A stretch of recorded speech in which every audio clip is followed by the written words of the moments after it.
Alan Watts has this quote: you can become altogether so consumed with trying to improve your life that you altogether forget to live it. And constantly believing that joy or happiness or satisfaction is to be found when I've done X, when I've completed Y, when I've achieved Z, it is a misnomer, because tomorrow is never, ever, ever going to come. It will always continue to move away from you. And chasing that dragon of satisfaction through productivity, it needs to be shortcutted. It has to be. Everybody that's listening, anyone that's a type A personality that's listening, who's constantly chasing that next thing, you have to find joy today.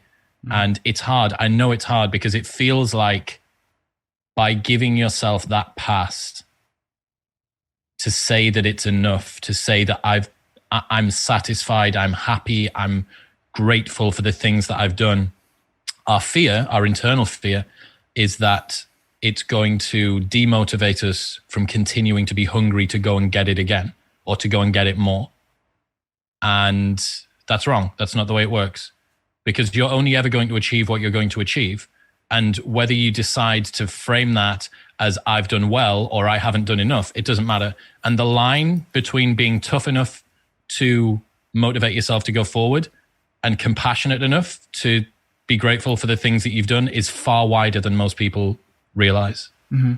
How do you personally approach this problem? Do you often think about death? Yeah, I do. Not always in the perfectly stoic sort of memento mori way. Sometimes I just fear it. You know, I've got two parents and I'm an only child. So, you know, when one of those passes, I'm not going to have a brother or sister who's going to be able to support me. Like I fear them passing. I've never had to deal with anyone dying before. The biggest thing that I think, one of the biggest changes that's reframed life for me has just been realizing quite how short it truly is. Anyone that wants to swallow the red pill on this hard, Sam Harris, Death and the Present Moment. It's a 20-minute talk that's been edited on YouTube, and it's got background music behind it from a talk that he gave a few years ago. And basically he says that our minds are consumed with things that don't really matter, and we only realize this too late. We know that when we look back, we'll constantly detest the things that consumed our attention on a day-to-day basis, and we all know that this is coming. And you can do this, you can work this out quite easily by thinking, what have I done over the last week that I'm going to remember when I'm on my deathbed? And if there's nothing there, what the fuck are you doing? Like, why are we here?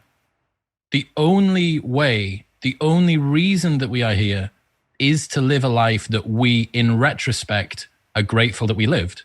The present moment is something that we need to exist in right now, because that's all that there is. But oddly, the present moment is incredibly fleeting. And it's only in retrospect that we actually live our lives. Like when people say, I can't believe that time is moving so quickly, life's going so fast, they don't mean that. Time moves relativistically. It's always at the same time for you. It's moving at the same pace. You have the same number of hours now as you did when you were 4 years old, when life seemed to go so slowly.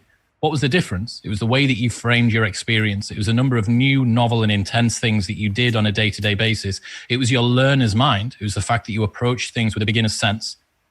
That's within your power right now.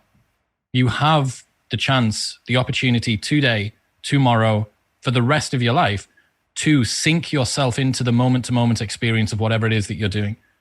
To do in the present what you in the future will be happy that you did, as opposed to something that you're going to regret.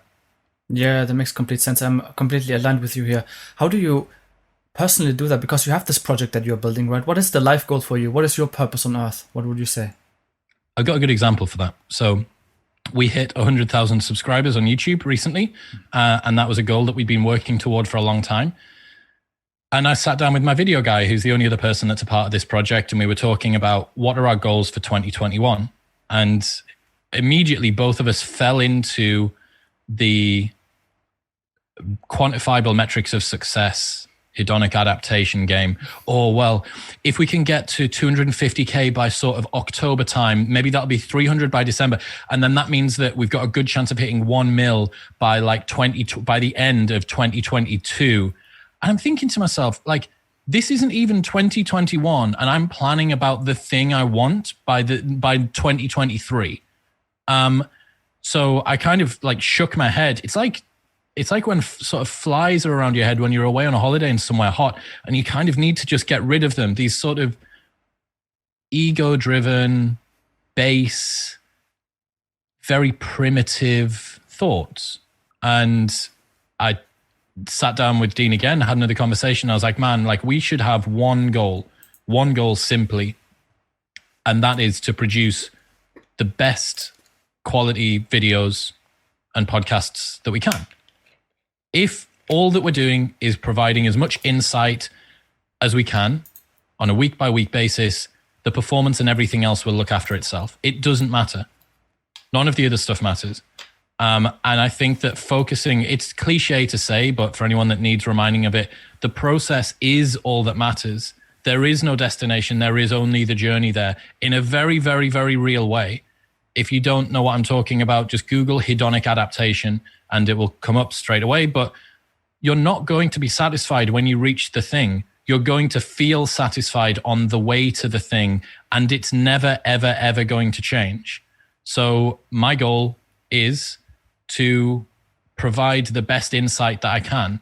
There's a few ways that I do that. I like to come up with novel ideas. I like to challenge people. I like to make them feel uncomfortable because it forces them to address their own assumptions about the world. I like to be compassionate. I think that using a colorful vocabulary is a beautiful way. Articulating yourself in a precise and erudite manner is a very wonderful way to brighten people's lives, the sort of people that I want to reach out to. I want people to feel like they're not alone. I want them to feel like I'm vulnerable too, and it's okay, and it's a part of being a human, and it's not signaling that I want their sympathy. It's simply letting them know that there are other people out there who feel precisely the same way that they do. And man, like if I do that, fuck the subscribers. Like it doesn't matter. I don't care, because I would sooner take 10 people's lives changed than 10 million subscribers. And I know that in my heart of hearts. And I just need to keep coming back to that every time I open the YouTube Studio app to check how many more subscribers I've got today. I just need to remind myself, nah, that's not the metric. You're not going to see how many people's lives you've impacted. But remember that that's the process. Remember that that's the goal.